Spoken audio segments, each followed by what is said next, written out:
I'm Maria Menounos, and you're tuned in to AfterBuzz TV, the ESPN of TV talk. Now, let the buzz begin. What's up, guys? We are back again for another week of Love and Hip Hop Atlanta, Season 9, Episode 8, entitled The Kids Are All Right. Well, we will figure out if they are for sure. I'm your host, Tyra Prude, and I am joined by my lovely co-host. To the right, upper hand of me, I have Elgin. Say what's up to the people. Yo, what's up, guys? Yes, and behind him, under him, we have Ebone. Hey, girl. Hello. Hey. And then we have Alfie trying to sneak and play his video games while we're shooting right now. We in quarantine. Everybody just, multitasking, have a great time. Multitasking. Well, there was a lot going on this episode. We're going to have to talk about, of course, this crazy birthday party where BK was completely disrespectful and crashed it, being messy. Scrappy and Bambi, they're finally semi in good terms with their mom, so I can't wait to talk about that with you guys. And then of course we have to talk about Kendra. She's finally back. We kind of forgot about her and her wedding with Jock, so I'm excited to dive into that. And then of course we have to talk about what happened with Kirk Jr. He's officially out of jail, so they had a serious talk. We got to dive into that. And then we have, as always, our news and gossip special segment, and then we're gonna be out of here. So what are your overall thoughts on the entire episode? Starting with you, Ebone. Okay, well, I just have to say that what is up with the people and their interviews? Y'all, Kendra with this blonde hair, Sierra with these long, extra long fingernails. We had Erica Mena last week with the boobs. I cannot with the interviews. Rasheeda had a rainbow hair this episode. I like that. I liked it Me too. Rasheeda is always on point. It's always on point. Rasheeda is always on point. I don't have anything negative to say about Rasheeda. Love her. But everyone else, I was like, what is going on with these interviews? I was distracted the whole time. So Ebone could not pay attention due to the interviews. Noted. Alfie, what did you think about the episode? I thought it was good. There's a lot of juicy jewels that we could get into. I can't wait to talk about Sierra's situation. You know what I'm saying? I thought that was great. Yeah. And it was a little bit of ratchet fun. It was a lot of ratchet fun. Not a little bit, a lot when happened. Elgin should be proud. Elgin, right. Are you proud? How are you about this episode? I'm happy. I'm so proud of this episode. So excellent, so awesome. And we actually got our first mention of the coronavirus in this first, in the actual episode, which was kind of crazy. And they were all thinking how we were, this random virus just hit our city. We don't know what's going on. And then boom, here we are. So let's just go ahead and talk about Sierra. So Sierra made it official that she was done with BK. She had him come to the house and drop off the keys, even though she accused him of breaking in, whatever that means. Fast forward to the party. He comes bearing gifts to the daughter and surprisingly to Sierra also, and it happens to be receipts that she's been cheating this whole time too. Okay, Ebone, because I feel like you got some stuff to say. How did you feel about this whole scene and how it all went down? Well, first off, messy boots, BK, for even showing up. She told you weren't invited, and then here you come inviting yourself. Nice that you brought the daughter 2-carat earrings, though. That was very sweet of you. That was sweet. Messy boots with the text messages and Sierra's behind. Listen, Chica, how you gonna be mad at him for having a girl rub up on his beard and you out here DMing and texting? DM and texting and shooter at that. Her baby daddy. Yeah, girl, I was very. But they always say anymore. Exactly, and they always say when you're mad or paranoid about some mess, you're the one doing dirt, and she was. So I honestly felt bad for her last episode, but today, boo, my sympathy card, I snatched it. It's gone. Gone. Alfie, you over here turning up your mouth. How did you feel about the whole situation? Well, if we recall our last talk and how I said things that are applicable to right now, and you can see how the free willing people like to just, live that kind of fast life. I mean, I think you have to take it like a drug dealer. You can't get mad when you get caught up with the cops or you get robbed by somebody. It's the same thing where if you out there and you allow yourself to be in the open situation, or you got yourself jumping from guy to guy, and then you trying to make somebody else act like they have to be goody two shoes to you, that's not gonna work. There's for the messy women, their names and very horrible things that you shouldn't call people, but like you call men dogs, they're titles for these kind of characters. And if you act like that, you can't play like you also the good girl. And in a lot of those situations, I feel like unfortunately they come from broken homes, or there's like substance, and it's all people who got issues. Even the guys got issues in some way where they're broken in some way where they can't really, settle down or figure out that whole compatibility thing. I feel like you get into this high school world of foreverness where there are multiple women, there are multiple dramas, and none of you are at fault, but always somebody's trying to blame somebody when all y'all out there crazy. When So all of y'all, I completely agree. And it's just like, even watching this, I was like just disappointed, like you said, like you guys are putting yourselves in these situations. And I was more so upset. Yes, and I was more so upset that it just happened with the kids, because it's just like, what example are you setting for your children at this point? This is generational. Like you said, like they grew up in these. It's a cycle. And imagine being her. She just turned 15, seeing her mom outside argue with this man with cameras in her face, and he pulling out. But that's the point of why she going through this stuff at school, why they can't control her, because you aren't controlled yourself. So he pulling out condoms, which not your daughter thinking you would. I'm not gonna say the word, but you out here. I was very conflicted with that whole scene, because it's just like, regardless about the ratings for the people in general, you have to think about your children and how you're bringing them up. Do you want to see them acting crazy years later on Love and Hip Hop too? I don't know, but it's not for me to judge. I just think that they need to carry themselves in a better way. Elgin, what do you think? It was just all ghetto, to be honest. Like that's like Chile, the ghetto. Right. Just the ghetto, man. Like, this is your kid's birthday party. Even though like it's that factor, that unknown factor, or that random factor of him showing up, I feel like he kind of like, that was female-ish behavior for him to do that. Sure. And I don't even want to say it's female-ish behavior, because I feel like that is a bad connotation, but it was just not man-like behavior. Because why? This is someone's kids. Like, you not only are you affecting the person that you're in love with, but you're affecting their kids. Like, it's pushed past, the mom now. Like, it's like in different territory. So for you to even think that was okay to do that, and already coming in with a malicious intent, I just don't think that's like becoming of a man in any type of manner.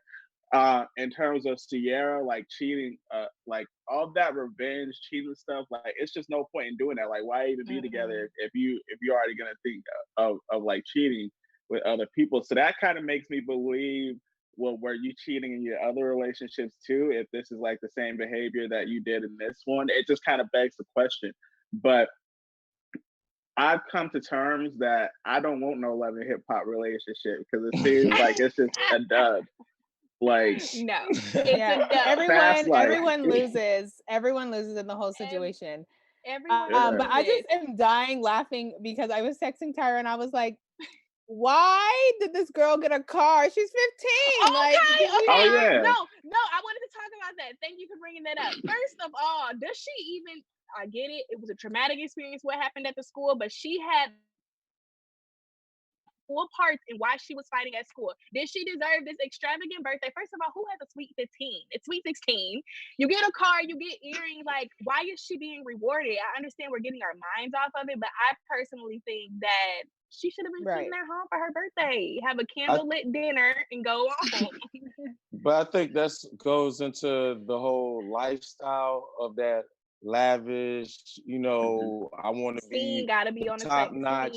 Everybody want to be Cardi B or some kind of, movement like that. And even the guys, that's how, Shooter treats his women. So buying his daughter gifts seems like something that's normal. It's kind of abnormal, but at the same time, to each his own. You do with your kids what you want. That's a great gift. Yeah. but Alfred, it does I agree set with a you. weird unhealthy standard. So if she meets a guy, she's gonna want something of that nature or better. The values of a guy like that are like a shooter. So she's gonna meet the same kind of guy that her mama Right. chooses. And there's another thing. That's But you not know, romantic I to don't pop up think at places. it's And a not lot a of them problem shoot that out. buying your daughter a truck. Let's be clear. Like, if you have the money to provide for your child, yes, I would do it too. I don't think, yeah, it'll heighten the expectations for whoever will come into her life. But if I can provide, why wouldn't I give my child what I couldn't give myself? But it was just the principle that she deserved it. It's just too much going on. At school, she at home, they putting restraining orders out. Like, we need to be going to counseling. I don't know. Yeah, that's what that. She should have had birthday gift counseling. Yes. That's that past life stuff. What man. is going on that you are acting up in school? Because I can't figure it out. So we need somebody to come in and help. That's just how I feel. But I hope you guys don't feel that way about us at AfterBuzz. Alfie, can you please let them know how we can stay in tune with AfterBuzz during these crazy quarantine times? Oh man, I know how they feel. They love us, and we love you. We want you to continue giving us those 5 stars, comment, subscribe. You're the reason why we are the ESPN of TV Talk. Get it? Talking that mess. Subscribe. Well, we hope you guys are enjoying us as we are in our rooms or wherever we are right now, trying to give you guys the best content that we can. Okay, Scrappy and Bambi. So Bambi is pregnant, Scrappy is happy. How did y'all feel about how she presented the pregnancy to Scrappy? What do you think, Elgin? The whole medieval times. I love you that. liked it? I love that stuff. I thought it was creative. It was fun, and it showed how much time and thought that she put into the relationship. Their relationship seems like the only one besides the only one. I guess Rasheeda and Kirk, but their relationship seems like the one that's actually really cool and wholesome, and they actually know how to separate their situations on the show or in away from their personal lives as a family. So that is just extra cool in my book that they know how to do that. No, I totally agree. Were you shocked, Ebone, that Scrappy was okay with it, or did you think he was gonna go off? Especially since it was a weird setting for him. Right. I mean, honestly, I didn't really think that he was gonna be that upset. I don't know why. I feel like lately he's been such a family man and so into his family that I can't even imagine that he would be upset about it. I think I think his reaction for me was like, okay, yeah, great. Like he's happy. Like, I don't know why she was nervous about it. Right. I'm like, I think it was just the way she was presenting it that it was just like, what is there underlying issues that we don't know about? Like, why would he be livid? You guys are newlyweds, it's time to get them all out. Why you can't? Alfie, what did you like the medieval times? Oh, I love it. Whatever she did. By the way, everyone should go to medieval times or anything that does that kind of thing. I went with my school in high school, so it's an interesting thing. But at the same time, great experience. I like the big old turkey leg that you get from the fair. Too. I feel like maybe she was nervous because when you just get married, they got a bunch of bickering going on through the family. Hearing about another baby just might be stressful. You never know what people's pockets are or how their vision of what their plans are for the future of the family. So that can be shaky-ish, even in a good situation where they're at. I feel like, they have been the epitome of better decision-making that you can make with stuff going on. I like how they've been handling the grandmoms. And in Mama Dee's situation, if you're gonna be that crazy and messed up, then you get information like that because people need harmony. You get trickled down. If you want to be closer, you should do less. And if you want to do more, let's talk about that. Were they wrong for not letting Mama D know due to the circumstances of what's going on between her and Cece? What do you think, Ebone? I mean, I think that it could have been a quick phone call. Like, it doesn't have to be like a huge Scrappy could have just called his mom and let it just be but that. you know and how then... Mama D is. A prince is coming into the kingdom. She wanted to have a grand announcement. I mean, that's very true. Mama D is the queen of extra, okay, with her palace and all the little whatever she has in the palace, okay? But I feel like it could have been a call, but I mean, if she didn't want to find out about it on social media, it could have been a quick phone call from Scrap. However, the grandmas, y'all, I'm gonna need the grandmas to get it together.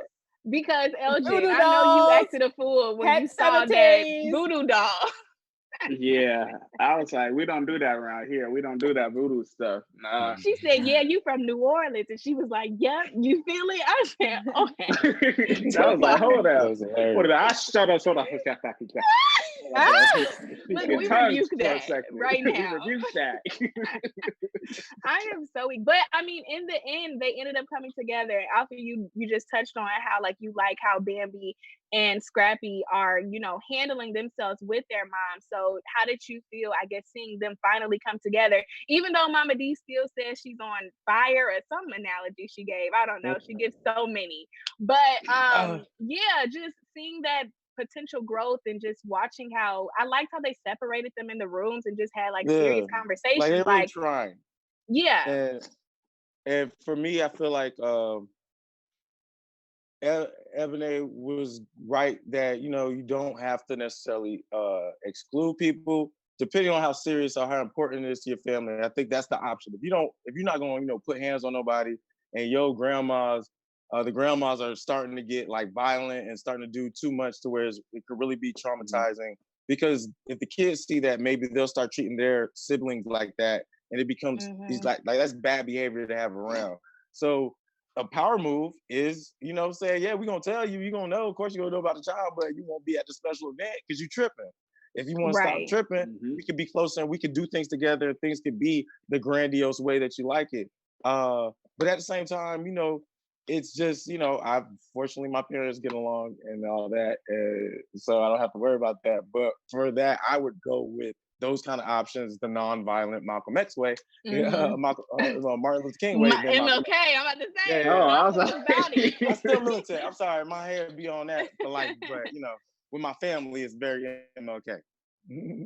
Yeah, well, I think it's interesting how Bambi was so nice to Mama D, like even in the other, oh, I'm sorry with you and blah, and you know, you were out of line with this, but like she was so nice to her. I was like, that's a good point. Confused, but I was like, was phony. Okay, like you were really nice. She just did the whole obituary with your mom on it. With your mom. And you're kind of being cool. I was a little taken aback by her behavior. No facts, because when you think about it, yes, this is my mother-in-law, yes, whatever, but this is the woman who like had me. I've known my whole life before there was a Scrappy that I knew of. I probably would have been ready to fight Mama D too. So I don't know. I think that is interesting how she was just kind of like laid out and chill about it. And I don't know, maybe it's because she knows that Mama D is extra, but that was extremely too far. You don't print out an obituary. Like you don't wish death upon people. So that's a good point. Well, I mean, I'm happy that they are working this out, and hopefully they can keep this going when the prince or princess does arrive to Mama D's palace in a few months. Speaking of in a few months or whenever they're gonna have this wedding, Kendra is back, y'all. And we finally get to see her in more of an exciting prep time for her wedding with Jock. Now, I just want to talk about the elephant in the room. Why was Carly Red there? I'm so confused. Was anybody else confused about that? Yeah, you noticed? Just a little bit. It had to be for show's sake. It had to be because just a couple in real life, episodes, you don't do that.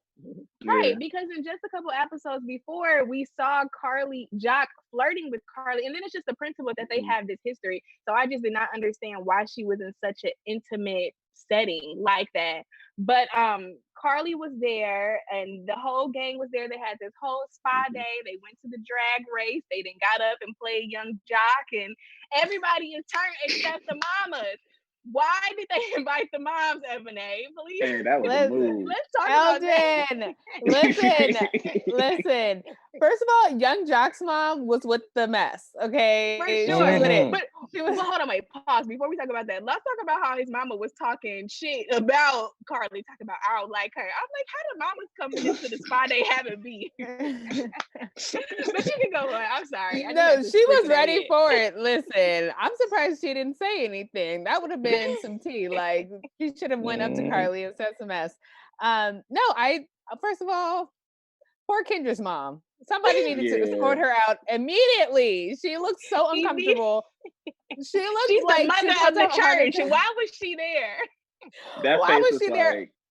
Why would you invite your mom when you know it was about to be wild? Like, well, I mean, every now and then you gotta lift the veil. You gotta show mama who you really is as an adult. If she wasn't scared, it wasn't gonna get that bad. I mean, there's other ways you can do that. They could have had a little friendly gathering at the house with wine and, bachelorette party games. And that's what she could have known her daughter. Not at the drag place where she getting lap dances. Yes, where she clearly opposes it. I guess we learned that her... Listen, Shakana, the way she was twerking that booty, girl. Okay. That lady is wild. I live for Shakana, actually. I love her. Her energy. And she just really be trying to get to the bottom of stuff. Even at what's her name? Paris' birthday party. Right. She in there, Shooter, you should have kept Sierra. I'm just like, Shakana, stay out of everybody's mess. She in everybody business. Everybody business. But I was shocked to see that this Kendra and Young Jock thing is still going on. I mean, we know it was arguments with him getting vasectomy and just all of these other things. So do you guys really think that, I don't know, Kendra and Jock still have a future? Alfie, what do you think?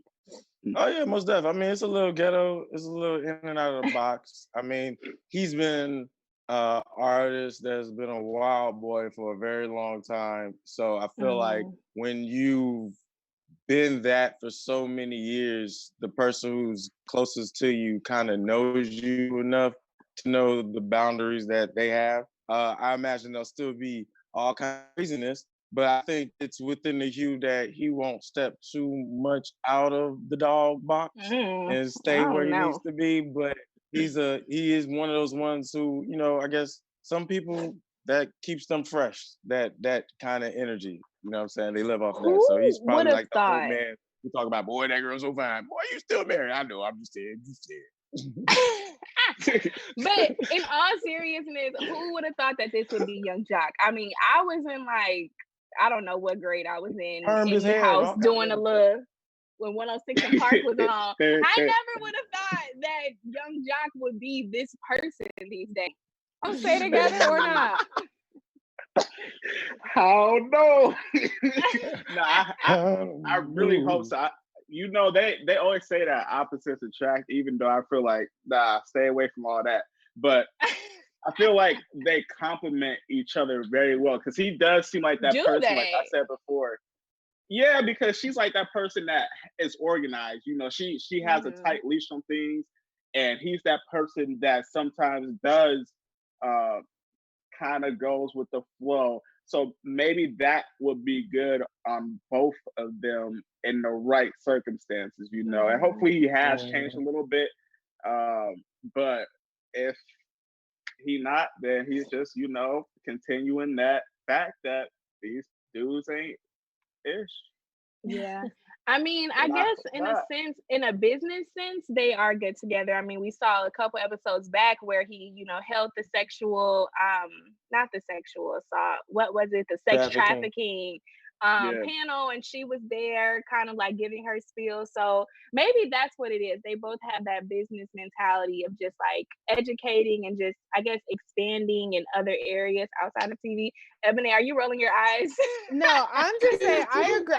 All I'm saying is I feel like at some point you gotta grow. I mean, this man is almost 45. At some point, the games just gotta stop, honey. You gotta stop. Put down the player card. You're over. It's done. Put up the black book. Just that boy's a Toys R Us kid. You know what I'm saying? I feel like that's all he has, though. Toys R Us back.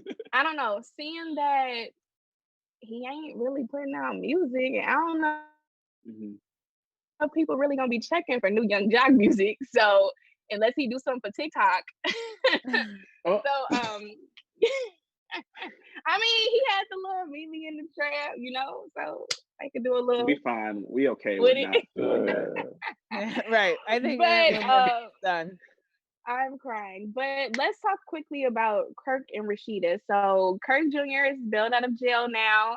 And they took this as a life lesson for just the family in general, to just show like things can change in a quick instant and it can mess up our family legacy. So I don't know, how do you guys think they handled that whole situation with, you know, Kirk Jr. going to jail and, you know, making sure that the family is staying on track to keep evolving? Elgin, you're looking at the sky. What are you thinking? Because you're laughing.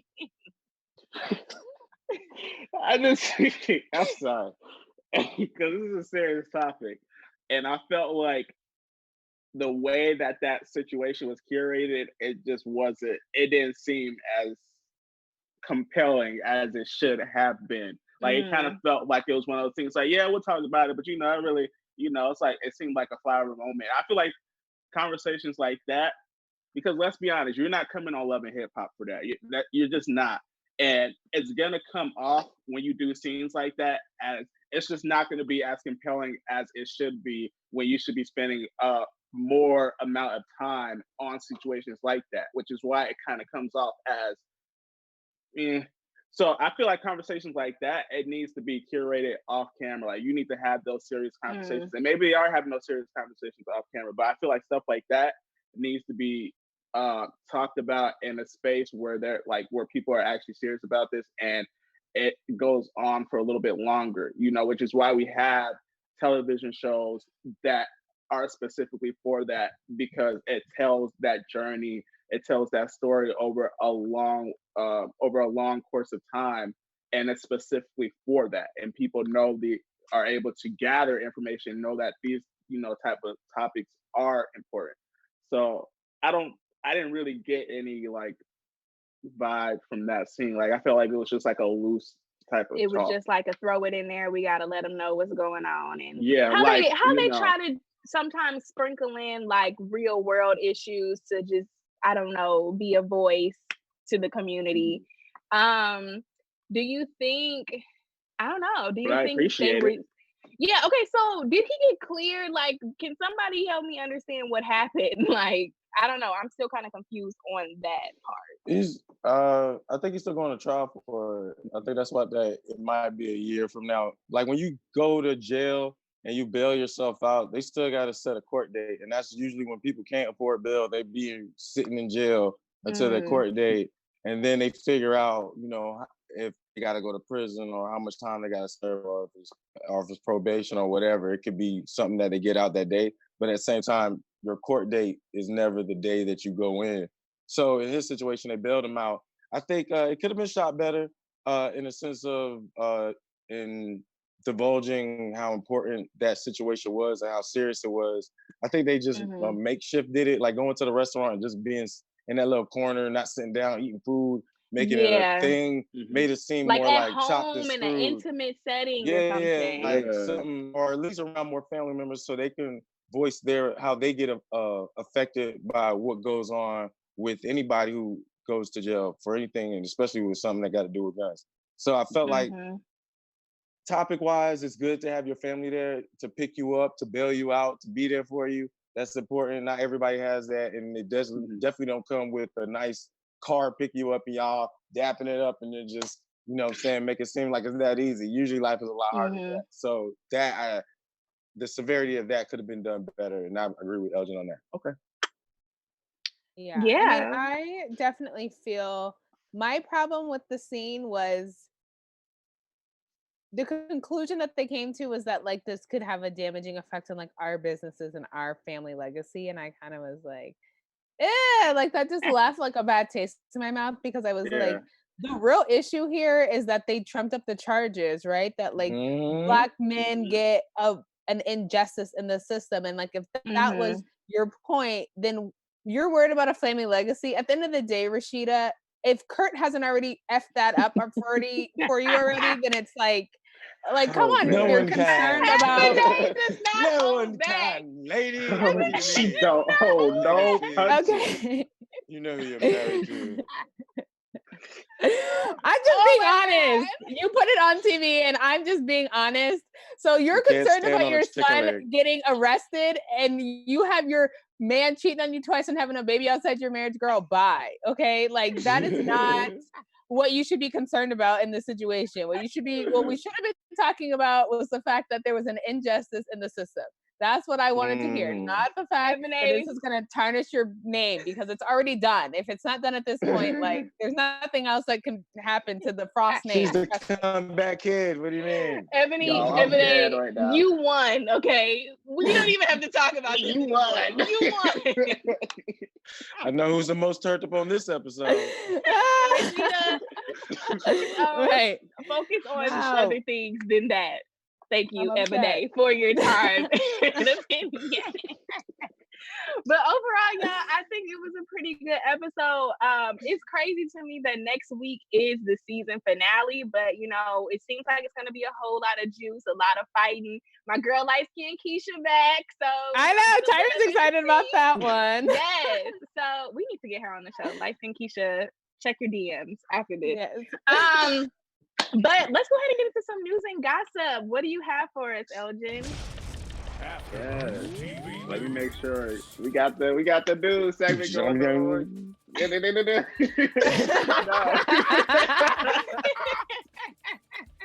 So, but you guys, we got some good news. As Tyra said previously before, it is already the season finale of this season of Love and Hip Hop Atlanta due to production closing because of the coronavirus. So it's really crazy how production was halted. So we're just hoping that everyone just stays inside home. And obviously these protesters who think that their bodies are more important than everybody else and, you know, their privilege is okay for everybody else to die. You know, let's just, stay inside. Moving right along, we also have Governor. Governor Elgin. Stop coming outside for lattes. You don't need those lattes or those caramel frappuccinos. But moving right along, we got Sierra and Spice. They went live a week ago, actually, talking about one of the episodes because of the situation with Kyomi. And Kyomi actually retaliated about the live that Spice and Sierra did, and it was kind of crazy. So if you guys want to go and tune into that, the videos are still up right now and they're easily searchable. But that is it with you guys on. So Love wait, and what Hip Hop. happened with Keon? What happened in the video? Give us a brief synopsis. Oh, okay. So there was one scene 2 episodes or episode ago where Kyomi was with Shooter's son, and she said, "All right, you go get used to my cooking. We got a lot of time to do that." So Sierra and Spice went live about that, and they tried to flip the story to where she thought that Kyomi was insulting her kid. So that is where the whole tension lied within the live, and then Kyomi kind of did a clap back at that. And she should have, spicy. because Sierra, how did she get that out of that conversation? Yeah. Right. I think Kyomi was more or less trying to be like, we have a lot of time to like work on this relationship. Right. That was such a stretch. Well, okay. She wants Shooter, like you said. Right. That's what she wants. Thank you so much for the news, Elgin. Okay, so special segment time. Who do you guys brought it this episode? Who was your favorite scene? Whatever happened that had you like, oh my God. Or girl, shut up in Ebone's case. Right. Right. So you already know I'm a pick Rasheeda and Kirk with this lesson/not lesson situation. I'm upset about it. What about you, Alfie? I'm gonna give it to Sierra's stalker boo thing. And with the public service announcement, if they pull up to your spot unannounced, that's not sexy. That's not love. I don't know. I love it. I don't know who does that. That extra, like, we need time and they keep pushing. I had a girl who was like, why didn't you just pop up at my place? I was like, who pops up at whose place? Who thinks like that? Females like that. Like if you block them, they like, why didn't you email me? What? Nah, I leave that's you not alone. me. I'm not that type. Yeah, I'll show you a better me with somebody else. That's how I'll show you. I'm not doing that. I'm not calling. I'm not showing up. I'm not popping up. What you think? What about you, Elgin? What was your views on this episode? Ebone definitely brought the fire a little bit earlier this episode today. This line, so I'm gonna give it to her. Give it to her. Oh my God. I'm not even gonna lie. Ebone low-key seals the deal, but I guess Kendra in the drag thing was that. But I'm gonna talk about. I guess no, that's not as juicy. Yeah, Kendra in that at this drag show with her mama, who was just sitting here looking crazy at any and everything. She was just not happy to be there, and she probably cussed Kendra out when they left. Like, why would you bring? She did. Because at this point, I don't even think Kendra told her where they was going, because she was so not okay with that.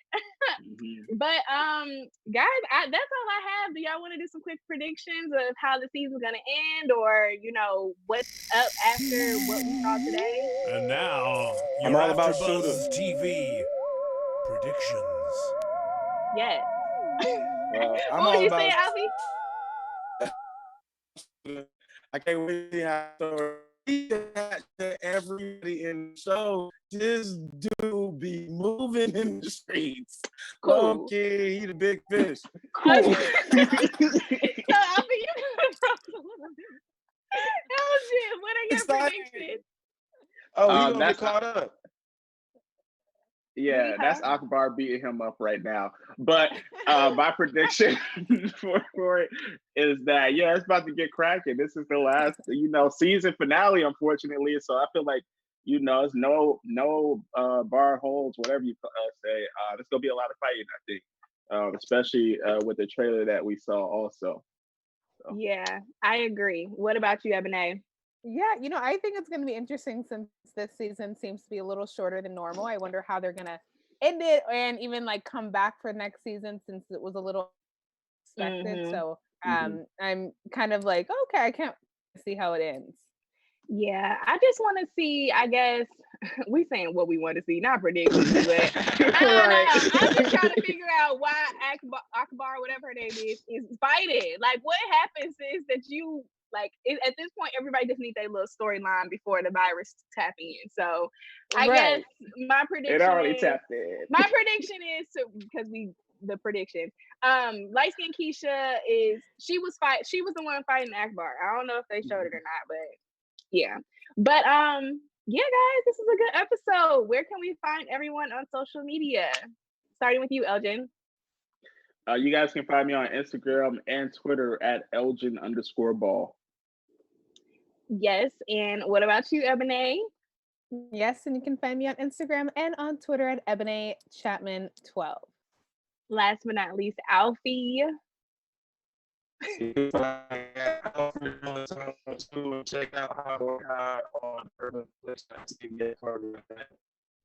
I'm going to translate for him.